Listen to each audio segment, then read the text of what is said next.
Welcome back to the YouTube channel. Mwana cameras. Hapa nditu okay, jabu.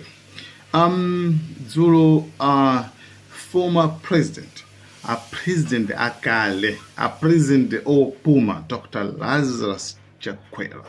Nditu anali ndi press briefing. Nimene nditu anaita na ndolankani. Anaita na wena yes.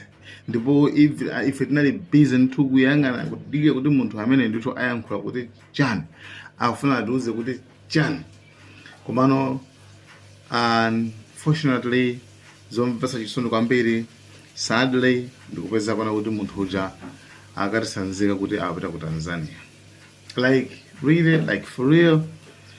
So actually Kondoni Kajamba anazalemba kuti basi mnakangopanga VN zinakamveka amene kungopanga VN basi ndakamveka zimene zazo silipana pakwira na chanchana amene jayo ngati ndimbwerera kwambiri.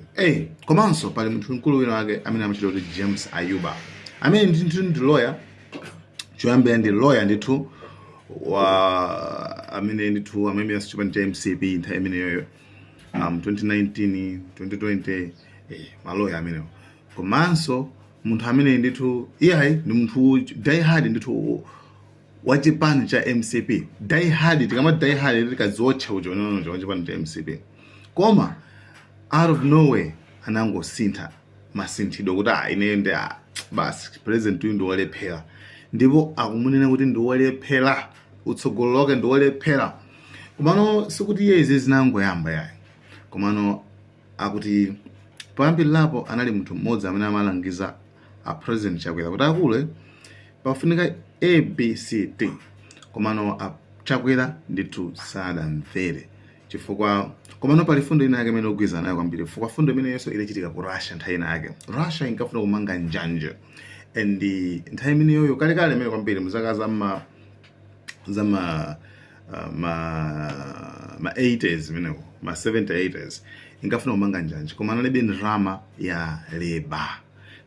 ya leba analibe iwo ndithu chimana panga ku Russia anangotenga akaidi ndikwaza kuti amene ali willing kuti afuna atuluke mndende muno yayi ndithu kuti ntchito yomanga njanje mukamaliza kumanga njanje kungomaliza kumanga njanje ndoti inuyo ndithu mutuluka ndipo akaidi anagwira ntchito molimbika kumanga njanje ija ndithu akaidi jankutuluka. What's good? Like chabwino ndi chani by keeping akaidi kundende kumene kuchako popanda like basa zingotha msima. By the way msima yake so msima khaso kuti okay by the way kumakhabe budget ya akaidi basi kumakhabe budget ya akaidi so ndi drama zambiri kwambiri. I think we can also benefit. Ziko can benefit from those people. Akulu amene akufuna kutulukaro pali project kumangidwa bwino and James Ayuba akuoneka kuti very brilliant kwambiri. Iyeyo akuti achakwera amayankhana mtime neyo umankhana kumano after anangozindikira tunde nkhanija ndimene akuti bola anakangopanga VN komanso James Ayuba wadzudzula kuti inu munali mboma kumanona kumene mukafika ku headquarters kwa MCP mmene munali kuyamba apo chimodzi ngati panopa like kuti like ndaku blame kuti utsogolo lomwe ndithu ndi olephera kwambiri kwa munthu ndi wa MCP so ndi lawyer so guys. Thank you so much. So, conversations. Put APM apa, Chakwera apa, yes. Before the elections. Yes. You felt Chakwera was a better choice than yes, APM. that was my opinion then.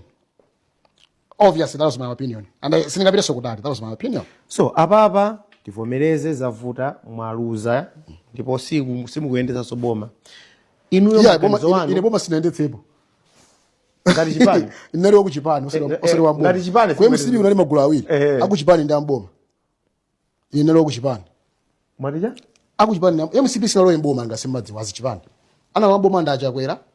Few guys from his church ndi ena awira atatu anzawa amene anakakumba kwina kwake.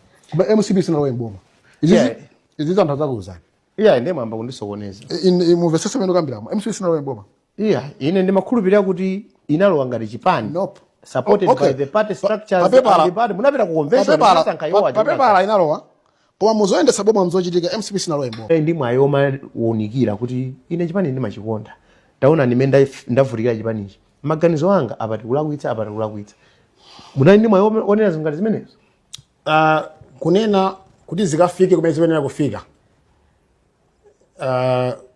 nikozona ndinali nawo at the same time because ndinalibe okay chifukwa chani kumayambiriro kwenikweni aja kuyalapita kumene ku State House ndimemba phone amayankha achakwerawo yes malembera wa message na kampani ngatali nawo okay ndipo amango noted munoted mumakauti mwauza kuti chani nauza nafotokozera zambiri mwachitsanzo nafotokozera pa president nakuti ngakati atenga boma munyengo yovuta kuti kuli covid economy sili bino ngakati mavuto awasi athu koma kumapeta nsizativetsetsa kuti zakhaudi sinapangikene kalikonse yes then mwana ngati pakanapezeka and I use the word low hanging fruits ma project ena akakhale ma low hanging fruits titotoleko amenewo titotola amenewo as long as hanging fruits people will not understand kuti bwanji sitinatsitse zipatswa izizi zili mmusi chonjo izo inde kuti mawu kuvetsetsa koma izizi koma ndi pakana mwanika kuchola bango loti lili pomwepo lakhala maso khozongo kungotere munawauza zimene nawauza iwo poyankha amati andi nawauza ndinapereka chitsanzo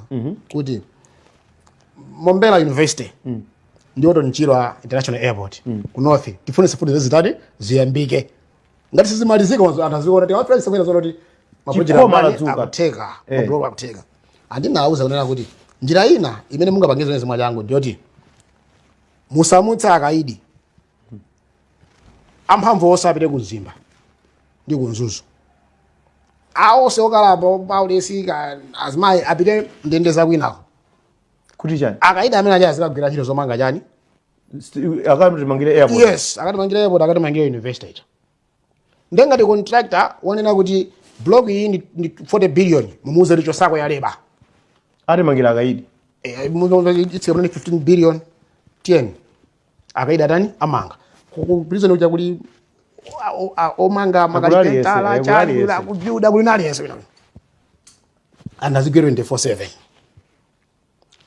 every budget zikavutitsitsa muzipo nyako mwana 20 billion nthawi napereka chisanzo cha waterfront ya kusalima ije ya Sunbed you remember nani kuti anamanga ndi 4 billion yes a Sunbed koma ikaona blog ija era khala kuti ni blog administration pa university sikuti ngakhale kuti sabanyaza ndiyooneka bwino then nawo olopana ndama vito kwaza misira kwa chikondi chawo kumene kuja pa napanga side kuti muti amadzutsa mablog amene aja awiri atatu pachaka anthazi daloza andiniyo ikhale ngati mwana wanu project imene kuti muzipita kuyendera every 3 months tikuyendera